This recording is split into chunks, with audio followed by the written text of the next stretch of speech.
de todo el Departamento de Investigación, del Laboratorio de Farmacología de la FARVE reciban un cordial saludo, el agradecimiento por su compromiso, por estar con nosotros, acompañándonos en esta tarea nada fácil de llevar salud por todo el mundo, pero que aun cuando no es fácil, es bien gratificante porque nos regala esos momentos especiales en los que podemos nosotros sentir que ayudamos, que somos servidores y podemos dar el conocimiento de un legado cultural y ancestral como es el uso de los recursos naturales que han sido investigados por más de 40 años en la Fundación y que a través de ustedes ha podido trascender las fronteras, y por eso nosotros estamos y estaremos siempre agradecidos con todos ustedes.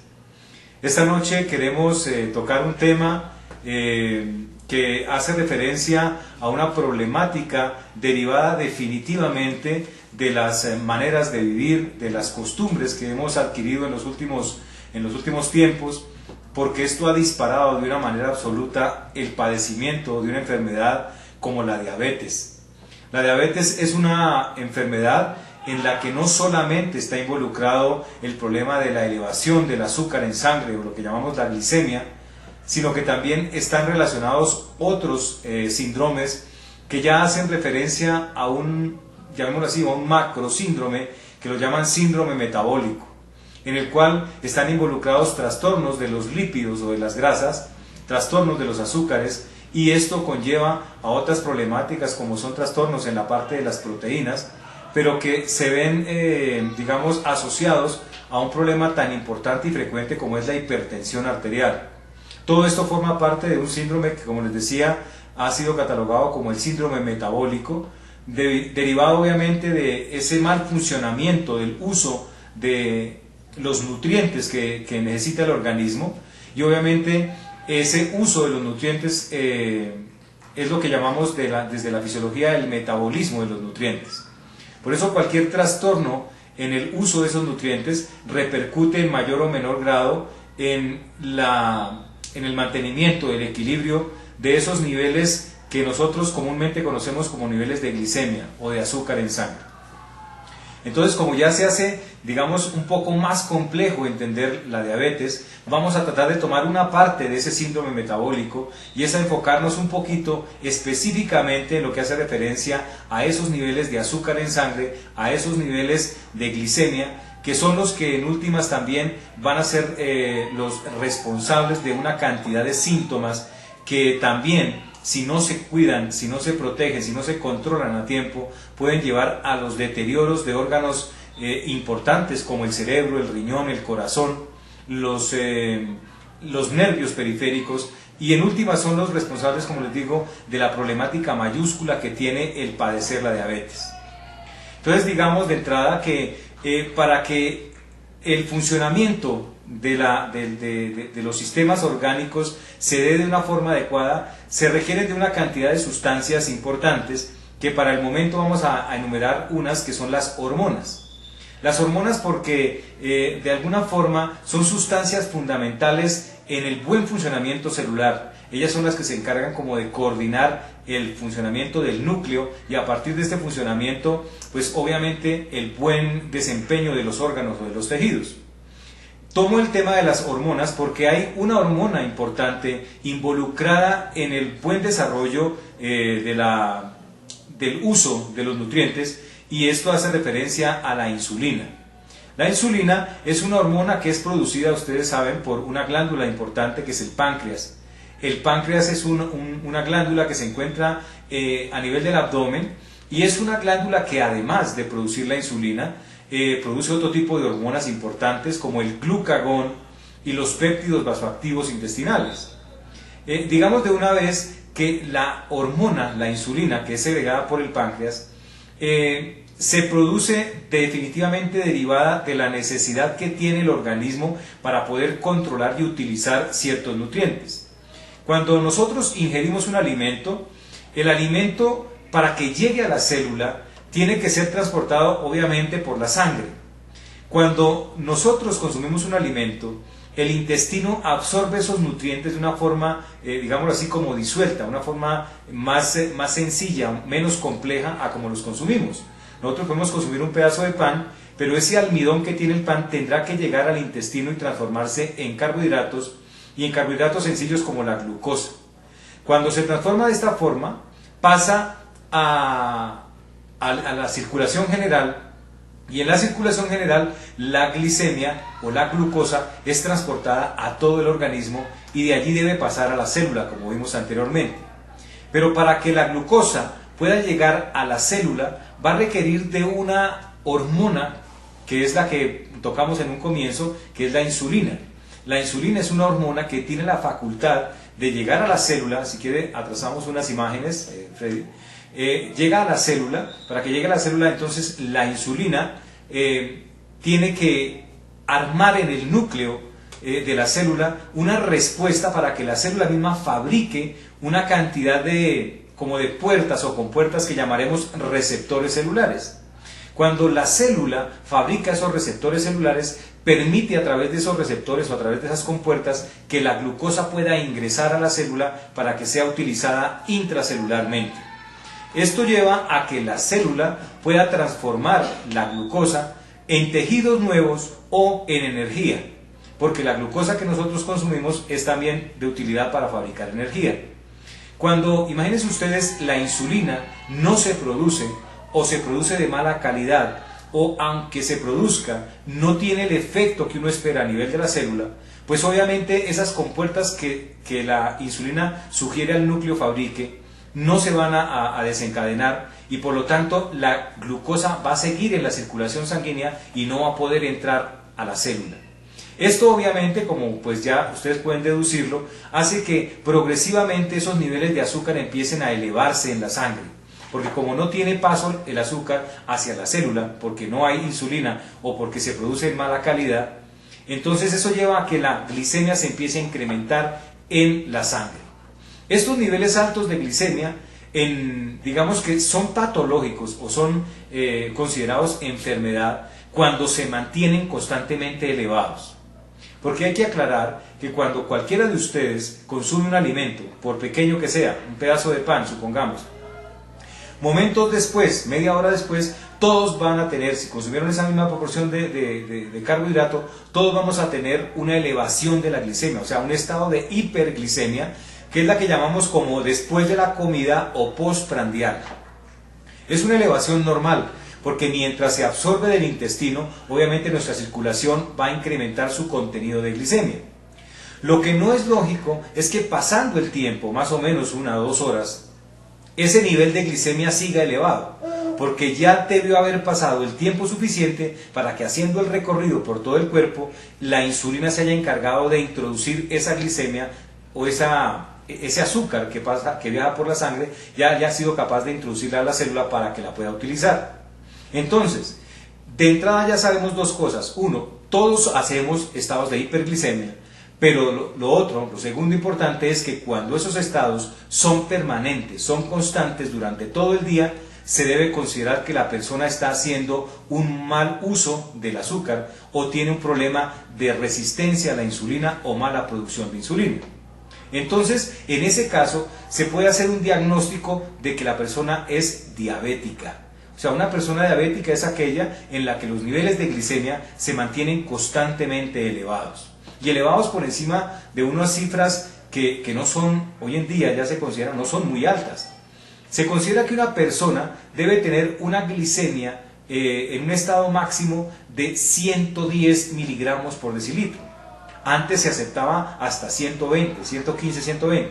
Hoy en día se dice que hasta 110. Algunas escuelas sugieren que incluso personas con niveles de 100 o 105 miligramos por decilitro ya están en riesgo de poder estar padeciendo una diabetes y por lo tanto deben someterse a unos cambios en los estilos de vida que son los que en últimas van a repercutir de la mejor manera.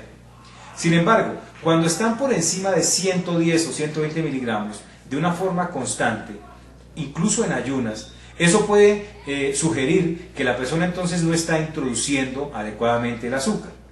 Como les decía, pueden ser básicamente 2 las circunstancias, de una manera muy general. 1, o porque el páncreas no produce la insulina. En caso tal, eso se da principalmente en las diabetes que son consideradas tipo 1, es decir, las que requieren insulina todo el tiempo.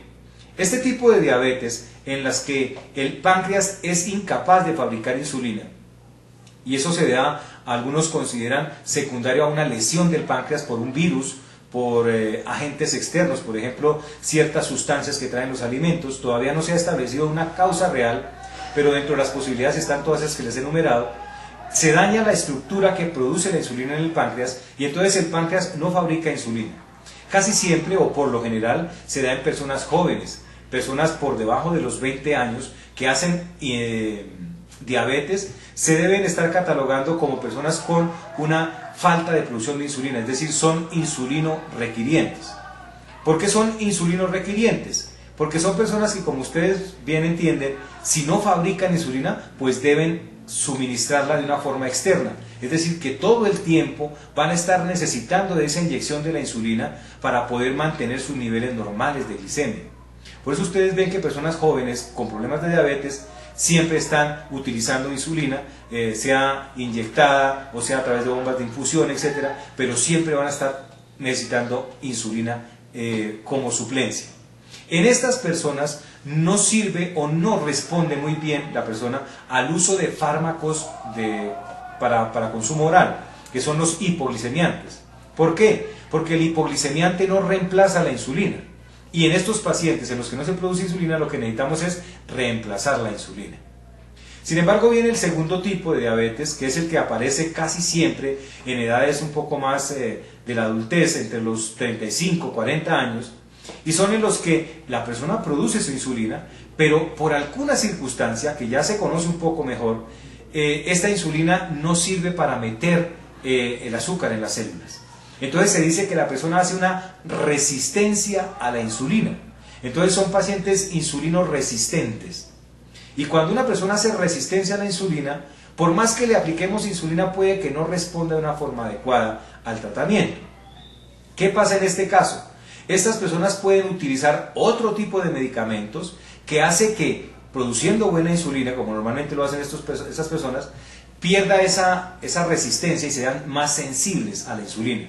De alguna forma hoy en día se está manejando el concepto de sensibilizadores a la insulina, es decir, que el paciente toma un medicamento, esos que llamamos hipoglicemiantes orales, y estos los hacen un poco más sensibles a la insulina que normalmente ellos producen. Y esto hace que muchas veces los pacientes que no son insulino requirientes, como el caso primero, puedan controlar su glicemia consumiendo antidiabéticos orales. Hay casos específicos cuando ya se descompensa mucho el paciente, en los que además de los antidiabéticos orales, el paciente va a requerir de una dosis extra de insulina externa. Por eso ustedes han escuchado o de pronto han vivido de una forma cercana, espero no personal, pero de una forma cercana han visto pacientes que tienen que ser hospitalizados para que intrahospitaleramente se les administre insulina, pero ya cuando les dan de alta, ellos solamente controlan su glicemia con productos que son hipoglicemiantes orales. Cuando nosotros tenemos un poco digamos ya de conocimiento de cómo funciona esto de la insulina, de por qué en unos es necesario administrarla, es obligatorio usarla, y en otros no es obligatorio, pero es necesario mantener el consumo de los hipoglicemiantes o de los sensibilizadores a la insulina, pues ya podemos entonces entrar a discutir otras cosas. Uno, es importante que el paciente que es diabético mantenga niveles de glicemia por debajo de esos niveles que les dije que ya se consideran altos, es decir, un paciente diabético siempre deberá mantener niveles de glicemia por debajo de 100 miligramos por decilitro. Si el paciente no mantiene esos niveles por debajo de 100 miligramos, es un paciente que potencialmente a mediano y largo plazo va a tener complicaciones de su diabetes. Es decir, para garantizar un buen tratamiento, el paciente tiene que ser controlado y nosotros debemos observarlo tanto clínicamente como paraclínicamente, es decir, a través de los exámenes que hacemos nosotros de la química sanguínea, es decir, pidiendo glicemias. Nosotros podemos hacer un seguimiento de cómo se está comportando la glicemia del paciente con el tratamiento que estamos administrando. Hay un método, pues es para nombrarlo simplemente, no para hacer compleja la charla, pero hay un método que es, además de la glicemia, utilizar algo que se llama la hemoglobina glucosilada. La hemoglobina glucosilada simplemente es que la hemoglobina, que es un compuesto de la sangre, cuando se ve sometida a niveles elevados de glicemia, empieza como a impregnarse de azúcar, llamémoslo así. y como que esa hemoglobina empieza a andar con una colita de azúcar pegada al cuerpo cuando hay niveles altos de azúcar. Si nosotros logramos controlar el azúcar en un paciente por más de 4 semanas, mantenerlo por debajo del nivel que consideramos alto, esa hemoglobina glucosilada tiende a perder esa patica, esa impregnación, y entonces queda más, digámoslo así, se limpia de la glucosa excesiva. Cuando volvamos a tomar la hemoglobina, ya no aparece con esa patica de glucosilación, es decir, con esa patica de glucosa extra. Y eso nos indica que la persona ha estado constantemente controlada en su glicemia. Ese examen es muy importante y es muy diciente de un buen manejo en el tratamiento de la diabetes. Cuando nosotros no hacemos un buen manejo, el problema principal es que la circulación empieza a tener una deficiencia, un mal funcionamiento, porque los vasos sanguíneos empiezan, digámoslo así, como a taponarse, a producir una obstrucción, de tal forma que la circulación de ahí en adelante, de ese punto de la obstrucción hacia adelante, se ve afectada y se empiezan a producir lo que se llaman comúnmente infartos o microinfartos de estructuras a las que ese vaso sanguíneo vaya a alimentar. Las que principalmente se afectan son, 1, el sistema nervioso central y periférico, y 2, la piel. La piel es la más afectada, ¿por qué? Porque los vasos más pequeñitos que tienen que llevar la irrigación a la piel, pues son los que principalmente se taponan. Y al taponarse, entonces producen una pérdida de la buena irrigación, y al perderse esta buena irrigación, el tejido, la piel, empieza a sufrir de falta de oxigenación y falta de nutrición. Y esto lo lleva a que se muera la piel. Y por eso los daños en los pacientes diabéticos empiezan a aparecer en las zonas distales, por ejemplo en los dedos de los pies. Y se empiezan a aparecer zonas de color negruzco o violáceo, y esto ya indica una mala circulación, y esto indica que hay una necrosis, es decir, un daño total del tejido que va a obligar en muchas ocasiones a que el paciente sea amputado de la parte que tiene esta deficiencia de la circulación. Y es ahí donde nosotros no podemos permitir que el paciente llegue. ¿Cuándo llega un paciente a este estado? Cuando no es controlado adecuadamente. Así como sufre la piel, hay otros vasos pequeñitos que pueden sufrir, vasos pequeños a nivel del cerebro, vasos pequeños a nivel del hígado, vasos pequeños a nivel del riñón, y todo esto conforma un síndrome complicado que es el que en últimas lleva a la muerte del paciente. Entonces, si nosotros tenemos claridad de esto, debemos insistirle al paciente que su dieta tiene que ser una dieta adecuada y acorde a su necesidad. No podemos pensar que a un paciente diabético hay que decirle no consuma azúcar y el resto tranquilo. No podemos decirle a un paciente diabético que haga la misma dieta que hace otro paciente diabético. En general tiene que hacer un seguimiento parecido, pero cada persona es un mundo distinto y cada persona es una necesidad diferente. Por eso cada persona deberá tener una dieta balanceada a su necesidad, a su actividad física, por ejemplo. Pero es importante la dieta, ¿por qué? Porque la dieta no solamente nos ayuda a controlar la glicemia. Si el paciente o la persona no es diabética y tiene un alto riesgo de sufrir de diabetes, porque la familia, porque el papá sufrió de diabetes, porque la abuelita sufrió de diabetes, la dieta es fundamental porque se sabe que una persona que controla su dieta, que mantiene niveles adecuados no solamente de azúcar, sino de grasas y de proteínas en su dieta de una forma congruente con su necesidad, va a evitar el riesgo de desencadenar diabetes tipo 2. Hoy en día se sabe que la dieta es un disparador casi que en el 90% de los casos de diabetes tipo 2. Si nosotros hacemos una dieta adecuada, el riesgo lo reducimos casi al 90%. Entonces, es importante que la nutrición no solamente sea vista para el uso en pacientes diabéticos, sino para prevenir la diabetes. Además de la nutrición, ustedes saben que el ejercicio es fundamental.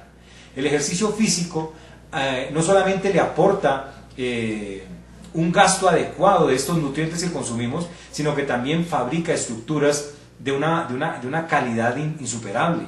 Y esta calidad hace que tengan menos riesgo de sufrir problemáticas de salud en los momentos en que de pronto se presente un estado de hiperglicemia o un estado de diabetes. Se dice que la persona que ha hecho de ejercicio, por ejemplo, de una forma adecuada, y que por alguna circunstancia llega a padecer de diabetes, tiene menos complicaciones que la persona que nunca hizo ejercicio. Por eso digamos que es un valor de inversión a futuro, acumulable. Así como para la osteoporosis, abro el paréntesis en este momento, pero así como para la osteoporosis el ejercicio es fundamental. El que haga mucho ejercicio corre menos riesgo de sufrir osteoporosis, o si hace osteoporosis la hace en edades muy avanzadas, diferente al que no hace ejercicio, que en edades tempranas empieza a hacer más fácilmente osteoporosis. Entonces el ejercicio es un complemento fundamental, y lo repito, no solo para la persona que es diabética ya establecida, sino para aquella que no quiera sufrir de diabetes. Lo otro que está asociado dentro digamos, del programa que se llama cambios en los estilos de vida, además de la nutrición y del ejercicio, son los hábitos que el paciente tenga. Por eso, paciente que consuma alcohol o paciente que consuma tabaco deberá modificar estos hábitos, porque el tabaco se ha visto incrementa o potencializa esos síndromes complicados de la diabetes casi en un 95%. Es decir, una persona que no fuma a una persona que fuma en un estado diabético es más factible que sufra de complicaciones el que fuma que el que no fuma. Esto también es un disparador. El alcohol, ¿por qué? Porque el alcohol, ustedes saben que es digamos que es un aporte calórico extra que tiene el cuerpo, y esto hace que su funcionamiento metabólico se altere definitivamente. Si ustedes los pusieran a escoger, obviamente, en que tienen que dejar, por ejemplo, el consumo de un vasito de whisky al mes y el de consumirse un cigarrillo, pues prefieran dejar el cigarrillo, obviamente, porque también está establecido que el consumo de alcohol en proporciones adecuadas puede también ser benéfico para la salud, también sabiendo qué tipo de alcohol. Lo que pasa es que a veces llegar a ese equilibrio de decirle al paciente cuánto debe tomar para que sea bueno y no que sea malo, pues es difícil, porque a veces uno empieza a tomarse un traguito al día y de pronto resulta que es bueno tomarse todos los días un traguito, y después entonces resulta uno tomando todos los días y entonces se vuelve un alcohólico, y eso tampoco es la idea. Pero sí hay estudios que demuestran que el consumo de ciertas proporciones muy pequeñas de alcohol en la semana son favorables para la salud. Si hacemos este cambio en el estilo de vida, si observamos al paciente diabético, si el paciente se concientiza de que él tiene que mantener niveles justos de su glicemia, vamos a obtener los mejores resultados. Y es ahí cuando nosotros podemos ofrecerle otra perspectiva al paciente. Ustedes saben que los pacientes, y de hecho la parte médica, ha querido modificar un poco el uso de medicamentos, porque, seamos sinceros, el uso de medicamentos a mediano y largo plazo, como es el caso de la necesidad de la diabetes, pues también trae sus efectos que no son del todo buenos. Es decir, uno puede evitar los niveles altos de glicemia, pero el consumo crónico de ciertas sustancias pueden llevar a que se alteren otros órganos, como la glándula tiroides, pueden sufrir también ciertos órganos como la médula ósea, etc., y se pueden producir trastornos a nivel sanguíneo. Es por eso que la investigación está dando un vuelco desde hace un tiempo, proyectándose a buscar otras posibilidades de tratamiento, un complemento en el tratamiento de la diabetes.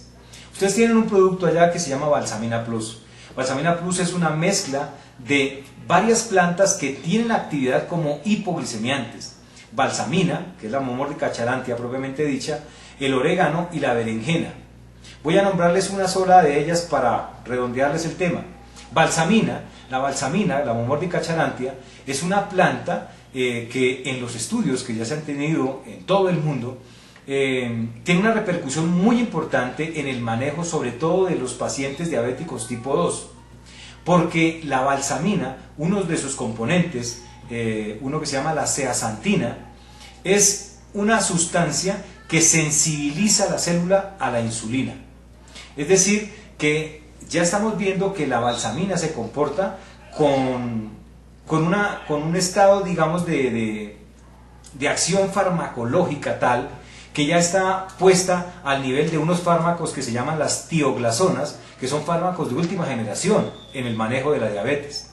Estos fármacos son tan interesantes, hablando de la balsamina, pero dentro de ese grupo, son tan interesantes que no solamente reducen los niveles de glicemia, sino que por hacer una sensibilidad del cuerpo un poco mayor a la insulina, hace que los pacientes puedan metabolizar mejor las grasas, y entonces también ve repercusión sobre el metabolismo de las grasas.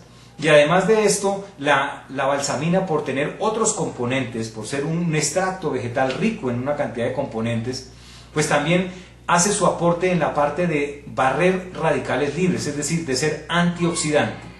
Los radicales libres hoy en día se han involucrado también en el desarrollo de las complicaciones de la diabetes, como el daño renal, como el daño a nivel de la retina, etc. Y esto hace entonces que la valsamina actúe en diferentes frentes, un solo producto actúa en diferentes frentes y eso optimiza el tratamiento. Es decir, pensaríamos nosotros que una persona con un síndrome metabólico, que tiene trastornos de diabetes, tiene además trastornos de dislipidemias, tiene además trastornos de hipertensión arterial, tiene además trastornos de daño renal, tendría que consumir varios medicamentos. En el caso de la valsamina, la ventaja que tiene es que por tener esa actividad y segundo, por tener varios compuestos en su mezcla, hace que actúe en diferentes partes y sirva para muchas cosas un solo producto. Esto además ha demostrado, en los estudios se ha visto, que la valsamina puede, por ejemplo, optimizar la cantidad de insulina que el paciente puede requerir. Hoy en día se están proponiendo el uso en pacientes insulinos requirientes, de darles una fracción de valsamina porque necesitan menos cantidad de insulina. O en los pacientes que no necesitan insulina, pero cuando la necesitan, cuando consumen valsamina, requieren menos cantidad de insulina, que eso también es benéfico para el individuo. Es decir, valsamina es un producto que dentro de la investigación ha mostrado ser de una utilidad bien interesante, bien importante, y como les digo, actuar en diferentes frentes, ataca diferentes frentes que son fundamentales a mediano y largo plazo en el, digamos, como en la proyección de vida que tiene el paciente, en la calidad de vida. Porque si nosotros logramos reducir las complicaciones en un paciente diabético, obviamente su cantidad y calidad de vida se va a ver beneficiada de una manera importantísima y buena. Entonces, valsamina es un producto muy bueno, pero hay que utilizarlo de una forma adecuada. Hay que establecer qué pacientes responden de una forma importante a la utilización de valsamina. Y lo otro que, como les dije a lo largo de la charla, que cuando ustedes administren valsamina, el paciente esté continuamente vigilado para ver sus niveles de glicemia. Nada ganamos con que el paciente esté tomando valsamina, que no se haga exámenes y diga: eso yo me siento bien, yo no necesito hacerme exámenes, y el paciente esté con niveles de glicemia no tan altos como para dar síntomas, pero no tan bajos como para estar protegido. Y eso sí es fundamental, porque entonces lo que haríamos es un trabajo inadecuado y pondríamos en riesgo la salud del paciente y la vida del paciente. Es decir, tienen un buen producto, tienen un producto con amplia aplicación, con una utilidad, digamos, de una capacidad de utilidad grande, pero que ojalá lo usemos de una forma responsable. En la unidad de investigación hemos utilizado valsamina ya por muchos años, con unos buenos resultados, pero también hay que decirlo, hay pacientes que no responden a la valsamina, y esos pacientes hay que mirar qué otra opción se les da. Pero si nosotros sabemos en qué pacientes está acorde usar valsamina, cambios en los estilos de vida, eso va a ser un logro fundamental, sobre todo porque vamos a repercutir en un alto personal, digamos, en un alto porcentaje de la población, y eso es lo que más satisfacción le puede dar a uno. Recordemos que la diabetes hoy en día está afectando casi a 350 millones de personas en el mundo. Eso es un número grandísimo de personas. Imagínense ustedes que pudiéramos hacer nosotros algo por esa porción grande de la humanidad que está padeciendo diabetes utilizando valsamina, pues ya es un favor que le estamos haciendo a la humanidad. Esto es una forma de utilizar el recurso natural, utilicémosla de una forma adecuada y coherente y veremos los beneficios también adecuados y coherentes, que son los que en última nos dan satisfacción. Muchísimas gracias por su atención. Si tienen alguna duda, alguna inquietud, estoy con mucho gusto para responderla. Muy amables.